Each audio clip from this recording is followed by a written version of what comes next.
Juízes capítulo 16. Sansão em Gaza. Sansão foi a Gaza, viu ali uma prostituta e teve relações com ela. Foi dito aos gazitas: Sansão chegou aqui.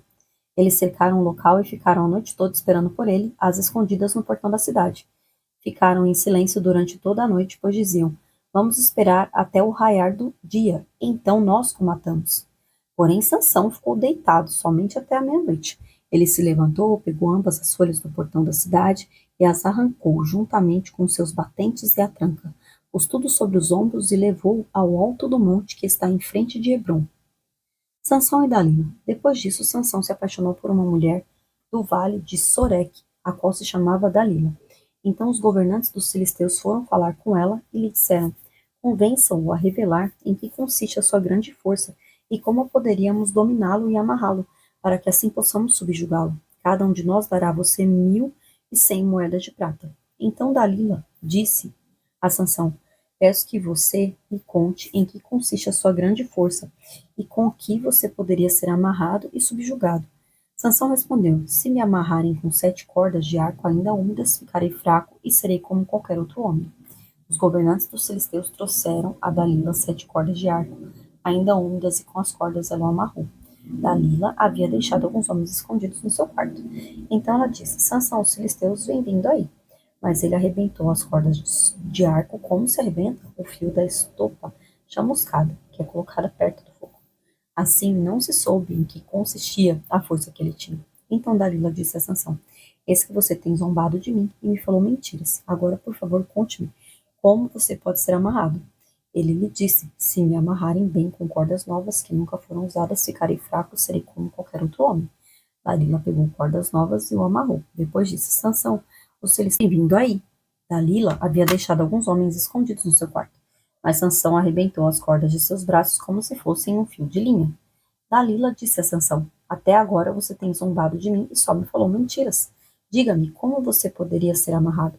Ele respondeu: Se você tecer num tear as 7 tranças da minha cabeça e se as prender com um pino de tear, ficarei fraco e serei como qualquer outro homem. Então ele dormia. Ela pegou e teceu 7 tranças dele num tear. Prendeu-as com um pino de tear e depois gritou: Sansão, os filisteus vêm vindo aí. Mas ele despertou do sono, arrancou o pino e tirou o cabelo do tear. Então ela lhe disse: Você pode dizer que me ama, se não me revela o seu segredo. Por 3 vezes você zombou de mim e ainda não me contou em que consiste a sua grande força. Ela o importunava e pressionava todos os dias com a mesma pergunta, de modo que a alma dele se angustiou até a morte. Então ele contou seu segredo, dizendo: Nunca foi passada uma navalha na minha cabeça, porque sou nazireu consagrado a Deus, desde o ventre da minha mãe. Se o meu cabelo for cortado, a minha força irá embora, ficarei fraco e serei como qualquer outro homem.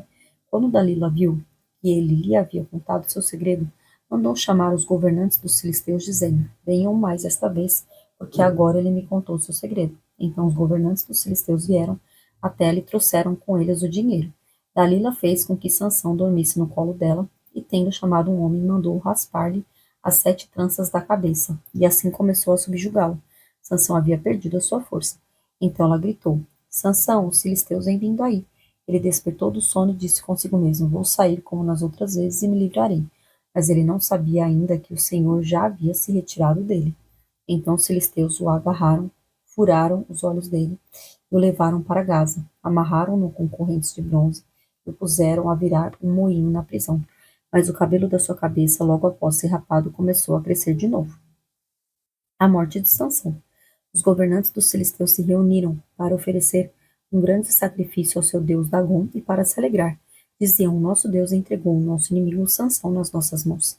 O povo, quando viu Sansão, louvava o seu Deus, dizendo: O nosso Deus entregou nas nossas mãos o nosso inimigo, aquele que destruía a nossa terra e multiplicava os nossos mortos. Com alegria no coração disseram: Mandem vir Sansão, para que ele nos divirta. Trouxeram Sansão do cárcere e ele os divertia, quando os fizeram ficar em pé entre as colunas. Sansão disse ao moço que o guiava pela mão: Deixe-me apalpar as colunas que sustentam o templo, para que eu possa me encostar nelas. Ora, o templo estava cheio de homens e mulheres, e também ali estavam todos os governantes dos filisteus. E sobre o teto havia uns 3.000 homens e mulheres que olhavam enquanto Sansão os divertia. Sansão clamou ao Senhor e disse: Senhor Deus, peço-te que te lembre de mim. Dá-me força só mais esta vez, ó Deus, para que eu me vingue dos filisteus que furaram os meus olhos. Em seguida, Sansão abraçou-se às duas colunas do meio que sustentavam o templo e fez força sobre elas com a mão direita em uma e com a esquerda na outra, e disse: Que eu morra com os filisteus. E empurrou com toda a sua força, e o templo caiu sobre os governantes e sobre todo o povo que ali estava. Assim foram mais os que Sansão matou quando morreu do que os que ele havia matado durante toda a sua vida. Então seus irmãos e toda a casa de seu pai foram buscar o corpo. Eles o levaram e sepultaram em Zorá e Estaol no túmulo de Manoá, seu pai. Sansão julgou Israel durante 20 anos.